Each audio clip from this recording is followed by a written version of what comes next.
स्वागत है तुम्हारा स्पोर्ट्स के वीकली रिकैप में, जहां मैं तुम्हें बताती हूँ पूरे एक हफ्ते की स्पोर्ट्स न्यूज एक ही वीडियो में। तो चलो शुरू करते हैं इस हफ्ते की सबसे चर्चित न्यूज से। तो विराट कोहली एंड अनुष्का शर्मा ने रिवील किया कि 15 फरवरी को they are blessed with a baby boy, जिनका नाम उन्होंने अकाय रखा है। So many many congratulations to them. उन्होंने ये पोस्ट डाल के ये अनाउंसमेंट की एंड ऑल्सो उन्होंने ये भी रिक्वेस्ट की कि इस टाइम उनकी प्राइवेसी को रिस्पेक्ट किया जाए। एंड इस अनाउंसमेंट के बाद अकाय कोहली के नाम से इतने फेक अकाउंट बन गए कि अगर किसी को अनएम्प्लॉयड लोगों का डेटा चाहिए होगा तो उन्हें बिल्कुल भी मेहनत नहीं करनी पड़ेगी। विराट और अनुष्का के इस अनाउंसमेंट के बाद सचिन तेंदुलकर ने भी उन्हें ट्विटर पे कांग्रेचुलेट किया।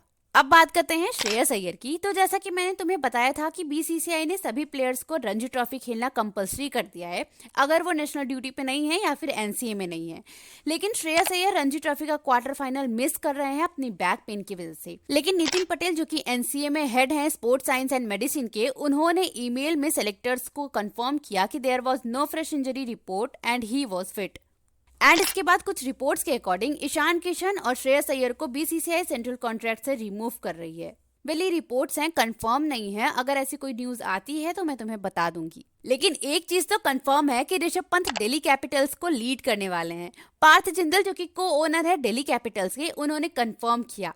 उन्होंने कहा कि ऋषभ पंत आईपीएल के लिए फुली फिट हैं, लेकिन वो पहले 7 मैचेस के लिए विकेट कीपिंग नहीं करेंगे। एंड आईपीएल से याद आया कि आईपीएल के 21 मैचों का शेड्यूल आ चुका है। 22 मार्च से आईपीएल शुरू हो रहा है और पहला मैच आरसीबी वर्सेस सीएसके का है। इस पर रिएक्ट करते हुए फाफ डुप्लेसी ने भी अपने इंस्टा स्टोरी पे लिखा, what a game, this will be wow.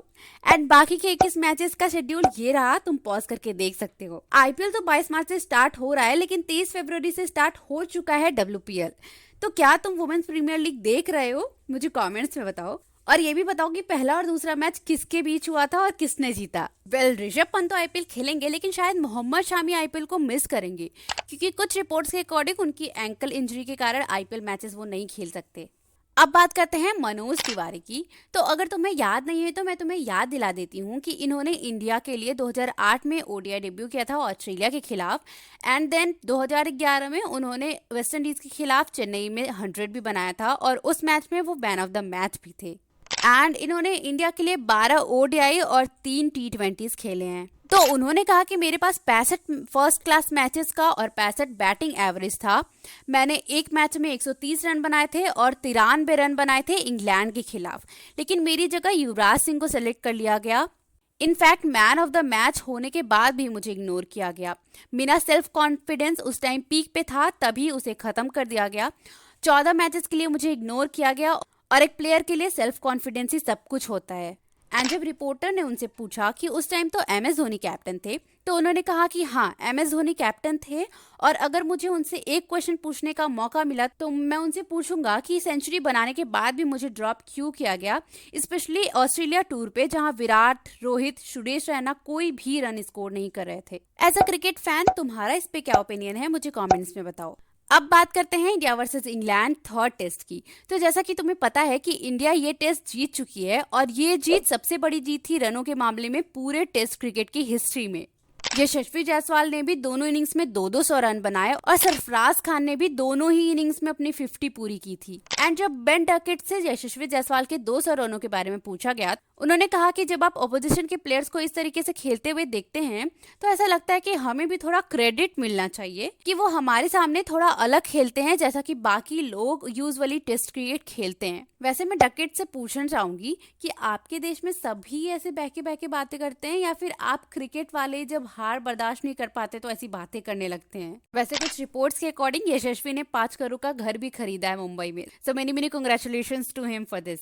वैसे इस हफ्ते सिर्फ टेस्ट क्रिकेट में ही इतिहास नहीं लिखा गया, बैडमिंटन में भी लिखा गया। पिछले हफ्ते वुमेन्स एशियन टीम चैंपियनशिप में भी पहली बार इंडिया ने गोल्ड जीता। इंडिया की तरफ से खेलते हुए 17 साल की अनमोल ने थाईलैंड को 3-2 से हरा दिया और गोल्ड ले आई।